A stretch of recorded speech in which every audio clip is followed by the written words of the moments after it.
Yon, good day mga boss. Kung naka-click 160 ka, panoorin mo to. So ayun nga mga boss, no, kung ikaw ay naka-click 160, syempre meron tayong upuan para dito. Syempre sa atin, si Tichala ay click 160 to.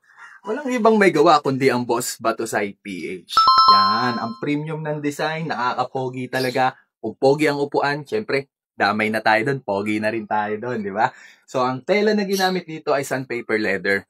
So kahit anong bigla ang preno, hindi basta-basta dudulas ang rider. Actually, kahit wala nito, kung may OBR ka at biglaan na papreno, hindi rin siya basta-basta dudulas papunta sa'yo.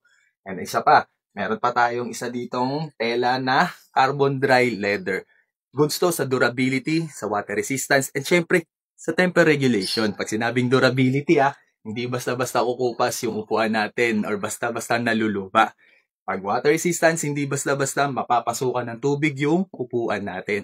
Syempre, pag temperature regulation, kahit anong init pa ng biyahe natin, pinamatatili ng ating upuan na malamig ito para hindi natin ma-feel yung discomfort habang bumabiyahe.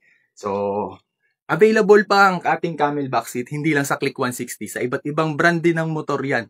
So ano pang hinihintay nyo? Sugod na kayo sa pinakamalapit na Boss Batusay PH brand sa inyo.